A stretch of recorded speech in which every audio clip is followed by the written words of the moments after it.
Hey everyone, welcome back to my channel for a little bit of a different type of video this week. I am honored to be joined by the legendary Tolkien creator and, who I'm proud to say, a personal friend, Tea with Tolkien. Kaitlyn Facista has joined me here today. We get to talk about her upcoming book, Into the Heart of Middle-earth. Kaitlyn, thank you for joining me. Thank you so much for having me on. This is fun. Yeah, I have been very excited to finally get to sit down and talk to you about your book. Again, I'm very grateful and was excited to be able to get an early copy of it and get to read it and experience all of the wonderful writings and musings you've pulled from both the world of Tolkien and your Catholic experience. And I think that this is going to be an awesome book. I really can't wait for everyone to finally get to read this because I think it is beautifully well written and incredibly well done. That's so great to hear. I'm so glad. Yeah, to start off though, I'd love to do a brief introduction for you, for anybody who might be new to my channel or isn't familiar with yours. What is it that originally got you into Tolkien content creation, and what is your first experience or memory with Tolkien? Sure. So I have loved Tolkien since I was probably 10 or 11.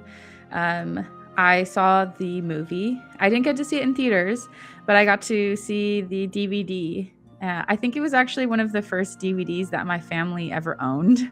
So it was a big deal to get it and be like, what is this? Why is it so small and it's on a disc? Back in the VHS era. Yeah, I know. Yeah.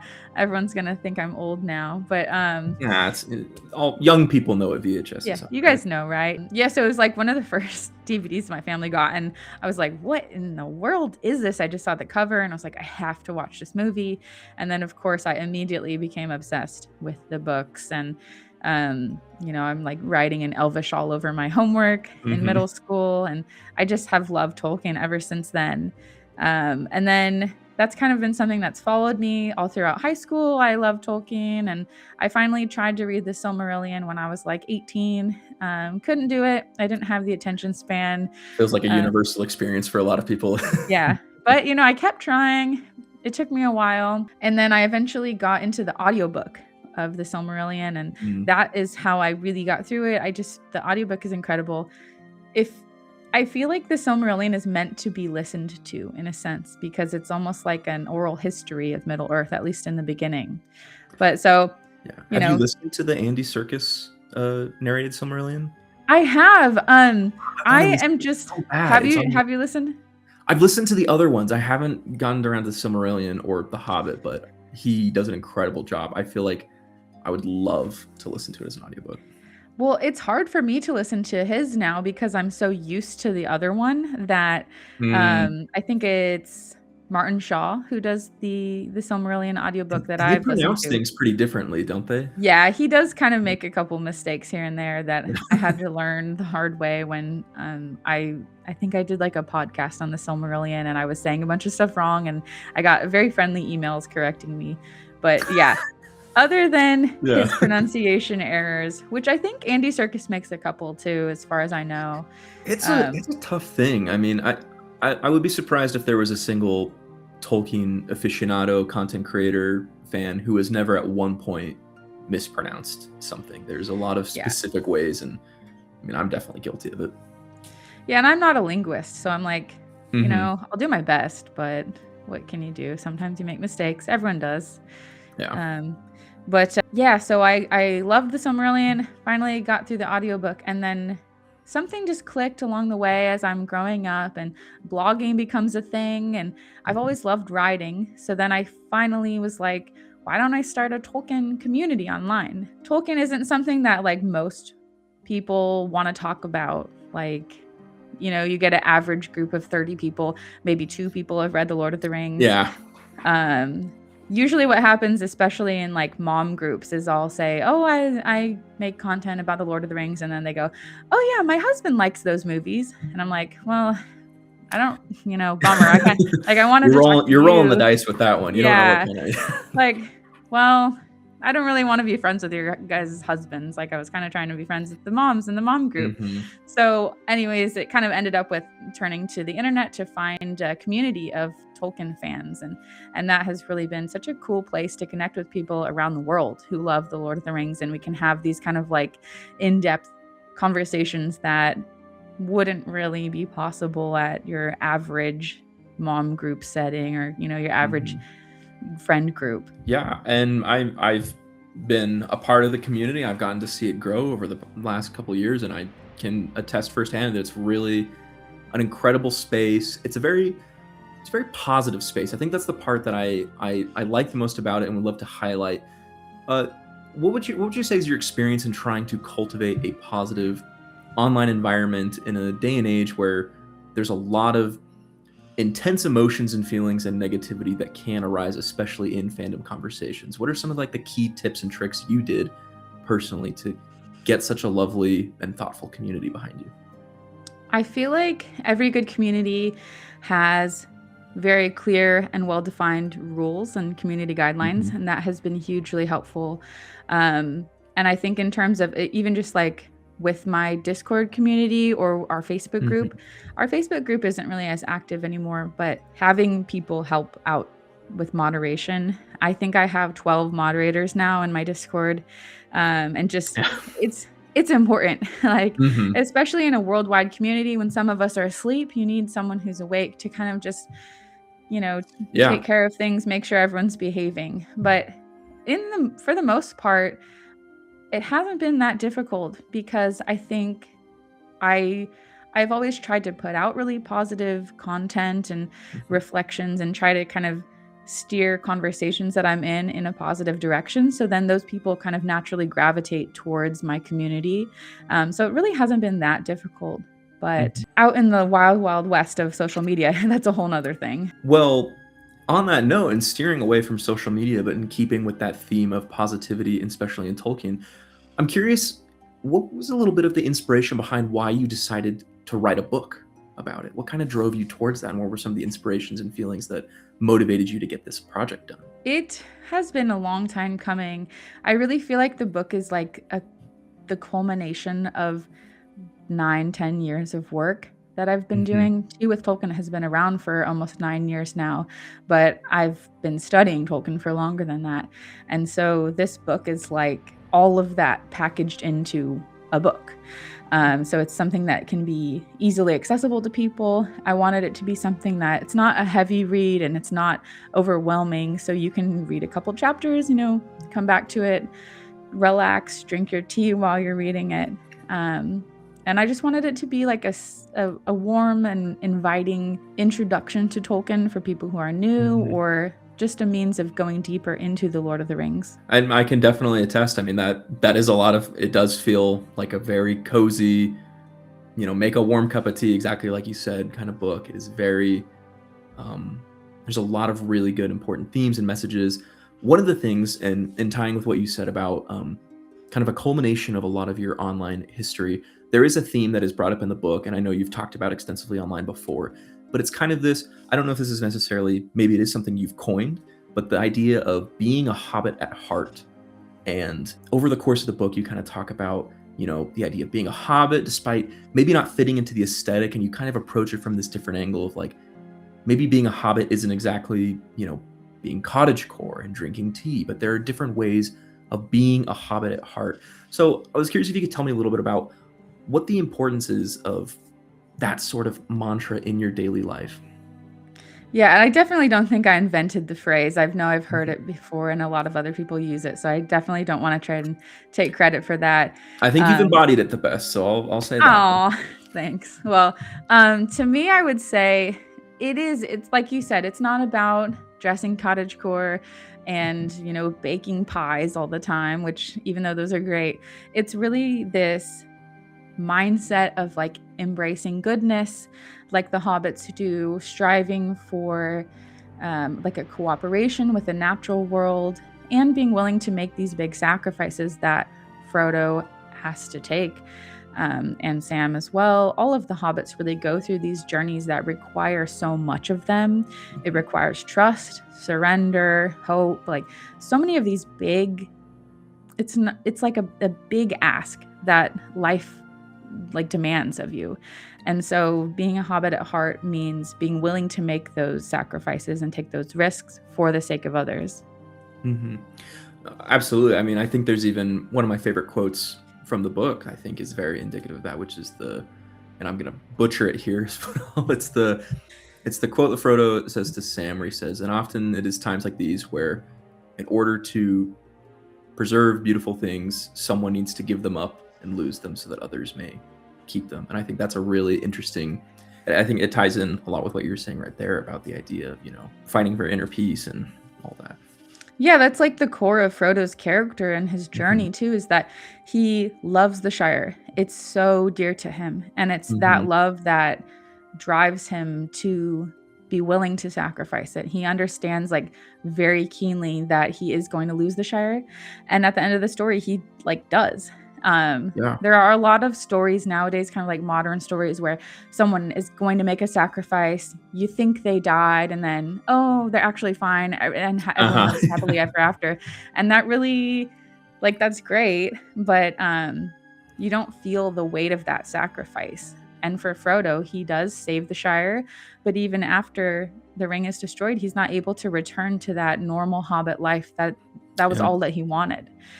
He has to suffer for the rest of his life. And yeah, he gets to go to the Blessed Realm as like a means of healing, but he never gets to return to that simple, beautiful hobbit life that he wanted. Absolutely. And I think that ties into another thing, which is you talk about the importance of highlighting light and simple beauty despite the peril the world faces. I think that's a really interesting thing. And it's incredibly prevalent for our time. I mean, we live in a tumultuous age. I think the rise of social media and the internet has, maybe this is something I saw you talking about even just online a day or two ago, or maybe I saw this somewhere else. I'm sorry if I'm misquoting it, but it was this idea of how with the emergence of social media, we are in a position where we are basically taking on the burden of the world's struggles upon our shoulders, is like in a way that most people throughout humanity have never had to do before on this scale, where you can, be aware of all the suffering and all of the hardships that people have to face. And so I was curious to hear you elaborate a little bit more on this idea of, highlighting that light and simple beauty despite all of the hardship that, the world and people and individuals experience. Well, it is really hard in a way because, like you said, being online, I can see horrible things happening on every side of the world. And these are things happening to people I will never meet. And I have very little means of doing anything to help them. Of course, we can use our own voices, our own influences online to spread awareness, and that's really great. But yeah, like you think about the average peasant, they would only know about the sufferings and the joys of their own community. And so their means of helping each other was very like localized. And I think a lot of the times we miss out on that. Like I might be completely informed about some current event that's happening on the other side of the world, but do I even know my neighbors' names? Like I don't know all of my neighbors. And if you think about that, it's almost like this backward sense of community. Like we're really lacking in that local aspect. So of course we should definitely stay informed. It's always really important to be aware of what's going on, but we also really need to turn inward and look like right out your door. Like, do you know the people that you live next to? I really love that. Would you say that kind of ties into your a theme you talk about in the book, building a hobbit hole for your soul? Is that you feel like that kind of encapsulates that idea, or is there something more about that sort of concept of building a hobbit hole for your soul as a means of, finding a way to fill self-fulfillment and joy or happiness in your life? That's definitely a lot. There's a lot to that. And one really big thing about hobbits is they did live in community, and they were maybe a little too involved with their neighbors' lives. That hobbits were very nosy and loved to gossip. So maybe we don't want to get that far involved in our neighbors' personal business, but the idea that they cared for one another and they took care of each other is so important. And I think so many of us have totally lost that, especially in our culture, everyone's always moving for work. We're always in different cities. We don't know each other. We don't really have a means of connecting with each other in a lot of ways. So it's really important to continue to like figure that out as a generation, like especially for myself as a millennial. Like we're kind of in this new situation where we don't know a lot of our neighbors around us. But there are so many things to really crafting like a hobbit hole in your own heart, or establishing a shire in your own heart. Like you want to look at the way that hobbits live. They live simply. They don't rush around. They aren't constantly distracted by all of these kind of unimportant, trivial things. They care for themselves. They take care of the earth around them. It's like they're more focused. And despite being silly little guys, like it's kind of like a idealized way of living, I think. They have so much goodness and beauty. They eat wholesome foods. They care for each other and their animals and their farms and stuff. It can be a nice thing to aspire to. Yeah, no, absolutely. I think that the world, I mean, to quote Tolkien again, I think the world would be a much merrier place if people did value hobbit priorities and importances over hoarded wealth and gold, or dragon gold, or whatever he says. Yeah. But to dig a little deeper into something you talked about, you reference community and inspiring your community. So the book you've written, while including, analogies to Tolkien's works, and you talk about kind of the story, the journey of Frodo, there's also another big aspect of the book, which I do want to talk about, which is the Catholic foundation of the story you've written. And you have a lot of stories and parables, and you kind of tie in things to a Catholic upbringing. I was curious to ask you, in talking a lot about Tolkien's Catholic upbringing and in researching this aspect of his life in preparation for the book, do you feel like you found more common ground and similarities with him than you anticipated? I do feel like I learned so much about him. And sometimes when you approach Tolkien, you can see him as this kind of faraway figure on a pedestal who was perfect, never made any mistakes. He just sat around and wrote the best story ever.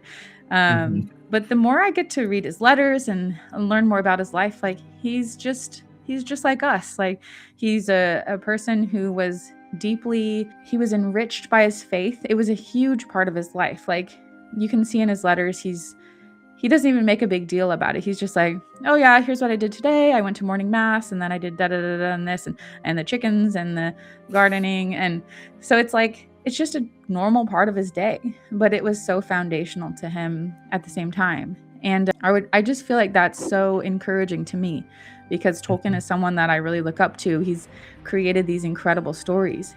And when you get down to it, he was someone who understood, I think, his purpose. And he knew that he had this really unique talent for storytelling and world building and creating all of these languages. And he pursued those with like his whole heart. And I find that really inspiring. No, and I love that about the book. I mean, I personally, I didn't grow up Catholic. I've never been a part of the Catholic Church. So I think honestly, as funny as it may sound, as a big Tolkien aficionado, I think that was my favorite part of the books, were some of the parts where you talked about Catholic inspirations, patron saints, because they were parts of the story that I didn't know as much about, and they were really fascinating to learn about and read. And I think you did a great job of weaving that very naturally into the story, and it feels like a very complete and circular journey where everything kind of ties into one another. Is there a particular story or reference you made in the book that you're particularly fond of, or you think back to? One thing that I learned while I was writing is that Tolkien wrote a poem about a saint called Saint Brendan the Navigator. And he's kind of like a really big deal in Ireland, apparently. I've never been to Ireland, so I'm not sure. But he was an Irish saint who went on this voyage. And the story of the voyage is kind of told in like a fantastical sense. It's almost like a legend. But Tolkien wrote a poem about the death of Saint Brendan, and he included it in the Notion Club papers, which were kind of Tolkien's attempt at writing like a time-traveling story that was kind of about someone going into the past and rediscovering Numenor. So the way that he incorporated this real element of his faith into his fictional story without like changing the names or turning it into any kind of allegory. I have just found that so fascinating. It's like you're almost watching like two worlds colliding within a story. Mhm. You've got the primary world and the secondary world like intermingling in this like weird way that's so interesting and cool. Yeah. No, and again, I think you did a great job of weaving it in, and to put out sort of a notice for people who might be interested in reading your book and are like myself and aren't Catholic. I wouldn't say that it is at all a deterrent or a barrier for understanding and appreciating and admiring the book. I mean, sometimes you find literary works out there that feel very much like they are aimed at a certain demographic, and you read it and you can understand it, but you're like, I don't necessarily feel like this is targeted at me. I think you did a great job of weaving in those themes, and I really hope that people will pick it up and read it. And I think there's a lot to take away and learn, not only for helping your inner soul, but helping community as well. That's such a like huge relief to hear that, because it's been so important to me to balance that, where I want the audience to understand that I'm sharing about my own life and my own perspective, because I'm the author of the book. That's kind of impossible not to.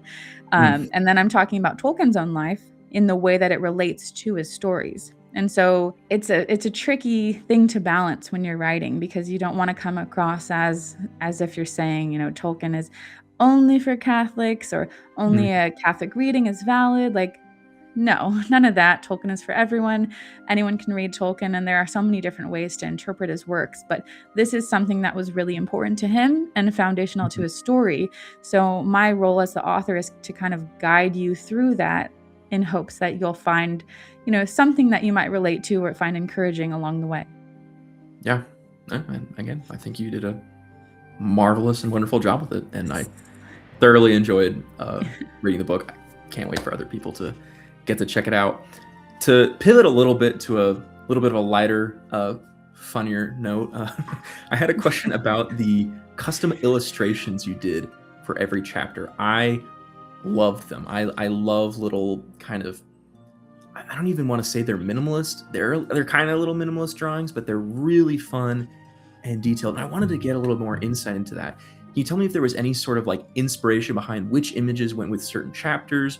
I know some of them are a little more obvious than others. The final chapter, giving up your ring, it's a drawing of a ring, but Yeah. I wanted to get a little more insight into kind of the inspiration that went behind which images went for which chapter. And if not, if there's a drawing that was your personal favorite to do. Ooh, let me think. It's been a while since I've even gotten to see the drawings, because I don't have the book in my hands. You've probably seen them more recently than I have, but I actually have them. I don't know if this is going to be a video or not, but I have them all as my lock screen on my phone. That's so, it's a little bright, but yeah. Okay. Yeah. So there. I'm looking at the images now, and I feel like my favorite one that I drew is this little bee. And I don't remember what chapter it went on, but for me, like a bumblebee, like represents like it's hard work that you're doing, but it brings about these beautiful fruits. The bumblebee is just like, I feel like such a noble creature, that, you know, we get beeswax and honey, and they help the flowers. Like without the bee, like we would be in trouble.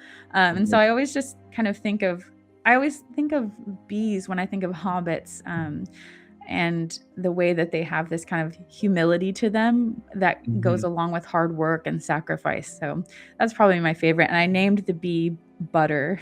So it's Butter the bee. That's so important. And I'm so glad I know that. Yeah, I think you're probably the only one who knows that now. So you got the exclusive. That's an exclusive. That's an exclusive leak. I will. Yeah. I'll be sure to market that when I put this video out. But yeah, I mean, bees are very Tolkienian. You've got Beorn's house. He's got a lot of bees. There's a lot of themes in that. And I love the kind of analogy you tie into, you know, the hobbits and their role. They have that as well. To kind of wrap things up and bring it full circle, I wanted to ask you, in what ways did writing this book offer hope and comfort to yourself? And what are some of the main things you hope people take away from it in their own experiences reading this book? I feel like as I was writing the book, a lot of terrible things have happened through the world. The world that I lived in when I started writing the book is not the world that I'm living in now. And when the book comes out, things are changing every day. I feel like so many things are getting worse every day. And I think for me, so much about Tolkien that kind of came into the book is that you don't have to sit there and let these horrible things happen. You can do small daily choices that can improve the world around you. And you probably are not ever going to need to do something as monumental as Frodo when he's carrying the ring to Mount Doom, but you can do smaller things like go out and meet your neighbors, help other people. You can volunteer, you can write letters, you can contact people who are in authority and you can try and talk to them, and you can change hearts. Like, there are so many things that you can do, like hobbits, to move the wheels of the world to make the world a better place. And we don't have to just sit here and say, we're cooked, it's over. Yeah. Like, the hobbits didn't do that. They understand like terrible things are happening, and they understand that they love their neighbors, their community, the world, and they put that love into action by taking steps in order to defeat Sauron. And so I think Tolkien's heroes can be a huge motivation and inspiration for all of us to kind of get off our couches and leave our cozy hobbit holes in order to, make these kind of seemingly small actions that will hopefully bring forth positive change. Yeah, I love that. I really enjoyed the book. I think that there is so much humor and intelligence and wit behind the way that you write and address things. And there really is a lot of concrete hope, I would call it, that you can kind of pull from the pages of this book. And I can personally say, as somebody who's read it, that I was able to take things away from it, that it made me feel, better to read it. And it made me feel a little bit lighter. I think a lot of people, especially in this day and age, they'll spend their free time doom scrolling on their phones or doing other mundane tasks. And anytime I sat down and said, all right, I'm not going to scroll my phone right now, I'm going to work on reading Kaitlyn's book right now, it was always, a time that I set aside that I really enjoyed taking a moment to sit down and read it. And it felt very quiet and peaceful and reassuring. And I cannot wait for it to come out. I've been rooting for it. I'm so excited for everyone to finally get to see it. And if we could close off, do you mind giving everybody just a little bit of information about when this book is dropping, where they can find it, a little bit about where they can find you as well if they want to follow you on social media and see this journey come to its exciting finish, but by no means the end of your journey in the Tolkien content creator space? Of course, yeah. So the book is called Into the Heart of Middle-earth. It's a spiritual companion to The Lord of the Rings, and it takes readers through Tolkien's great stories in order to really explore different themes and virtues that we can hopefully carry into our own daily lives. So you can learn more about the book at teawithtolkien.com/book, and that has like every link that I'm aware of. Like, I know it's on Amazon, Barnes it will be and in the Noble. description of this video. Okay, yeah, great. So that's kind of like the hub for everything. It has all the info there. But yeah, and I'm at Tea with Tolkien pretty much everywhere. teawithtolkien.com is my website, and anyone who wants to join our Discord community can sign up for my newsletter at teawithtolkien.com/discord, and then you get the link emailed to you. Awesome. And which day again is the book coming out? It's in like 8 days, right? February 20th. It's not in 8 days. It is. I was like, I don't know when this is coming out. So. Okay. Well, maybe now I'll wait until 8 days before. No, I'm just kidding. Yeah, Whenever. February 20th. Yep. Buy it wherever you buy books. Yeah. It's going to be awesome. Thank you again for allowing me the opportunity to read it early, to interview about it. I've had such a delight and amazing time getting to read this book. And I've said it a million times, I'm a broken record at this point, but I can't wait for other people to get to read it and enjoy it as well. And, once again, thank you for joining me here today. Thank And you. This was if you have great. any, and if you have any departing remarks, I think that's all I have. Yeah, I don't think I have any. Again, if you enjoyed this video, feel free to leave a comment down below about what Middle-earth means for you and what sort of messages and themes you've been able to take away about it. If you have any sort of insights on what you believe being a hobbit at heart means to you, and please, again, go follow T on all of her channels. She's incredible. She makes amazing content. Go follow her, and thank you again for joining me. That's all Thank you. I have for now. All Take right. care. Bye, everybody.